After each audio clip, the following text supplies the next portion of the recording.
does Lord Ram mean to the common Indian person? It's often said, "Sabke Ram, apne apne Ram." But how does one define a God himself? Mahapurush, Bhagwan. How does the poet's eye see him? Manoj Muntashir, who is a poet himself and a lyricist, joins us to answer some of those questions. Manoj ji, बहुत धन्यवाद हमसे बात करने के लिए. सबसे पहले आपसे पूछना चाहती हूँ कि जो आपने the lyrics that you wrote for a devotional song, मेरे घर राम आए हैं, उसकी बहुत बात हो रही है, खास तौर पे जब प्रधानमंत्री ने उसको शेयर किया है. पहले आप बताइए कि उसकी फीलिंग कैसी है. How you feeling about that today? I'm on top of the world. I feel ecstatic. I feel very joyful. It is an emotion which cannot be expressed into words. But still, if I am supposed to speak something about it, I can only say that coming from the great Prime Minister of our great nation, the words of praise, it means the world to me. And also because he himself is such a terrific writer, and very few people know that what kind of depth he has got in his own writing. So this is also a praise and appreciation coming from a fellow senior writer. So on both the levels, I am overwhelmed. I do not know how to express my joy. But what prompted you to write these specific lines? I believe you wrote this about 2 years ago in 2022. पर इन्हीं शब्दों का आपने उपयोग क्यों किया? ये मैंने तब लिखा जब 2019 में ऑनरेबल सुप्रीम कोर्ट ने यह फैसला सुनाया कि जो विवादित स्थल है वो राम जन्म भूमि है. इसने मेरी आंखें भर दी. मैं ये सोच के रो पड़ा कि 500 सालों की प्रतीक्षा थी ये. For those many years, for 5 centuries we kept waiting कि एक दिन हमारे रामलला आएंगे, एक दिन उनका मंदिर बनेगा. अगर मैं मॉडर्न इंडिया की बात करूं और पॉलिटिकल सिनेरियो में देखूं तो 1885 में पहली बार रिट पिटीशन दायर की गई थी कोर्ट में, जहां हमने ये माना था कि वो जगह हमको दी जाए और वहां राम मंदिर का निर्माण हो. 2019 में फैसला आया. 134 ईयर्स, 134 साल हम इंतजार करते रहे ये प्रूव करने के लिए कि पहले कलयुग आया था कि पहले त्रेता, पहले बाबर हुए थे कि पहले राम हुए थे, पहले समरकंद बसा था कि पहले अयोध्या बसी थी, पहले बाबरनामा लिखा गया था या पहले वाल्मीकि रामायण लिखी गई थी. Such a thing which was right in front of our eyes, such obvious things, we still had to wait for 134 years to prove them, which were hiding in the plain sight.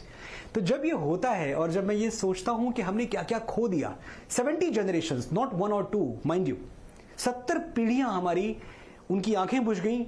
लोग आए गए, इस इंतजार में मर गए कि एक दिन मंदिर बनेगा. 70 पीढ़ियों की प्रतीक्षा के बाद जब आज वो मंदिर बन रहा है तो मेरी कलम से बस एक ही बात निकलती है कि मेरी चौखट पे चल के आज चारों धाम आए हैं. बजाओ ढोल स्वागत में, मेरे घर राम आए हैं. तुमको पाके क्या पाया है सृष्टि के कण कण से पूछो. तुमको खोने का दुख क्या है कौशल्या के मन से पूछो. बड़ी लंबी इंतजारी हुई रघुबर तुम्हारी, तब आई है सवारी. संदेशे आज खुशियों के हमारे नाम आए हैं. बजाओ ढोल स्वागत में, मेरे घर राम आए हैं. मनोज, जैसे कि आपने पहले बोला, हमारे पूर्वजों और पितरों ने जिस स्वप्न के लिए 500 वर्षों तक प्रतीक्षा की और जो प्राइम मिनिस्टर के अथक प्रयास और पुरुषार्थ ने उसे साकार किया. Amit this we also see comments about how this is a symbol of मनुवाद. क्या आपको लगता है कि मंदिर एक मनुवाद का प्रतीक है? They are not leaders, they are politicians. There is a difference ना. नेतागिरी करने में और नेतृत्व करने में दोनों में अंतर होता है ना.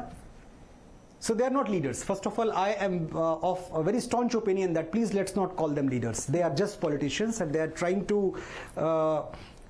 create certain controversies which eventually they feel that they will benefit them.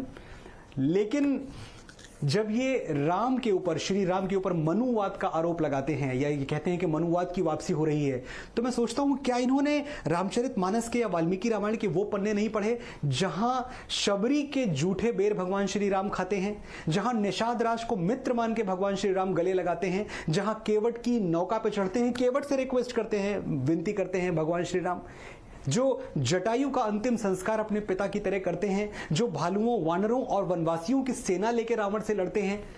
So poorest of the poor और ग्रास रूट पे जाके लोगों का सम्मान करना, दलितों और वंचितों को गले लगाना, ये तो राम का चरित्र रहा है. ये हमने राम से ही सीखा है. भगवान श्री राम ने कभी बांट के देखा ही नहीं इस समाज को. और जो राम में विश्वास रखते हैं, जो राम के अनुयायी हैं, वो कभी समाज को बांट के नहीं देखते। तो जितनी बार आपसे ये कहा जाता है कि भाई ये जो राम मंदिर बन रहा है ये एक पर्टिकुलर रिलीजन का, एक पर्टिकुलर धर्म का मंदिर है, तो ये आपको गुमराह किया जाता है। वो मानवता का मंदिर है, वो राष्ट्रीयता का मंदिर है, वो किसी धर्म जाति वर्ग का मंदिर नहीं है। और ये बात हमें समझनी होगी कि जो हिंदुत्व हमने भगवान श्री राम से सीखा है, जिस तरह का हिंदुइज्म हमारे नसों में उतरता है जब आप राम को पढ़ते हैं, वो क्या हिंदुत्व है। सबके दुख दर्द में हम लोग दुखी होते हैं, कोई जागे तो कहां चैन से हम सोते हैं, ये हिंदुत्व है। सबके दुख दर्द में हम लोग दुखी होते हैं, कोई जागे तो कहां चैन से हम सोते हैं, ठेस किसको भी लगे टूटते तो हम ही हैं, सारी सृष्टि के लिए अपने नयन रोते हैं, जिसमें गिरती हैं सभी नदियां वो सिंधु हैं हम, सारी दुनिया को वतन कहते हैं, हिंदू हैं हम। अयम निजः परो वेति गणना लघु चेतसाम उदार चरिता नाम तु वसुधैव कुटुंबकम। इस विश्वास के साथ जीने वाले लोग, अगर आप उनको बताएंगे कि वो दलित विरोधी हैं, वो मनुवादी हैं, वो वंचित विरोधी हैं, वो नारी विरोधी हैं, तो मैं समझता हूं इस मूर्खता को ये देश अच्छी तरह से समझता है। आज हम जिस सूचना क्रांति के दौर में जी रहे हैं वहां आप किसी को बहका नहीं सकते। ये सब करके, ऐसी बातें करके आप सिर्फ अपना नुकसान कर रहे हैं। मुझे तरस आती है, आपके ऊपर दया आती है, और मैं आपसे हाथ जोड़ के विनती करता हूं, सत्य के रास्ते पे वापस लौटें, हिंदुत्व के रास्ते पे वापस लौटें, राम के रास्ते पे वापस लौटें। पर पता नहीं अगर सत्य और राजनीति साथ में रह सकते हैं कि नहीं। पर आपने वाल्मीकि रामायण का जिक्र किया, उसी का हवाला देकर के ये भी बोला जा रहा है कि जो प्रभु श्री राम है वो मांसाहारी थे। इसको आप कैसे देखते हैं? और आपको क्या लगता है, आज जब इतने बड़े सांस्कृतिक उत्सव की तैयारियां चल रही है, ये देश राम रंग में डूबा हुआ है, 22 जनवरी का इंतजार पलक पावने बिछा के पूरा देश कर रहा है, वहां कुछ लोग ऐसी बातें निकालते हैं कि राम मांसाहारी थे। एक तो राम मांसाहारी थे, ये किसी अनपढ़ की कही हुई बात है। वाल्मीकि रामायण अगर आप पढ़ेंगे, मैंने पढ़ी है और मैं इसलिए कह सकता हूं कि वाल्मीकि रामायण में कहीं ये नहीं लिखा कि राम मांसाहारी थे। ये है कि राम वन गए, राम शिकार खेल रहे थे और लौट के आए तो उन्होंने भोजन किया। ये कहां लिखा है कि राम ने किसी जानवर को पका के खाया? ये कहां लिखा है? तो ये बातें भी बहकाने के लिए हैं और सब समझते हैं। जितना थोड़ा बहुत नॉलेज मुझे है ना, इस देश के ज्यादातर लोग, इस देश का जो एवरेज इंटेलेक्ट है वो मनोज मुंतशिर से कम नहीं है, ज्यादा है। लोग मुझसे ज्यादा समझते हैं इन बातों को। आज ही ये बातें क्यों निकाली जा रही हैं? आज ही आपको रामचरितमानस फाड़ने की बात क्यों याद आ गई? क्योंकि अब आपको लगता है कि एक बहुत बड़ा हिंदू वर्ग है जो कि जिनको दलित और वंचित कहा जाता है, ये लोग तोड़े जा सकते हैं हिंदुत्व से। और मैं आपको ये बात बता दूं, ये असंभव है।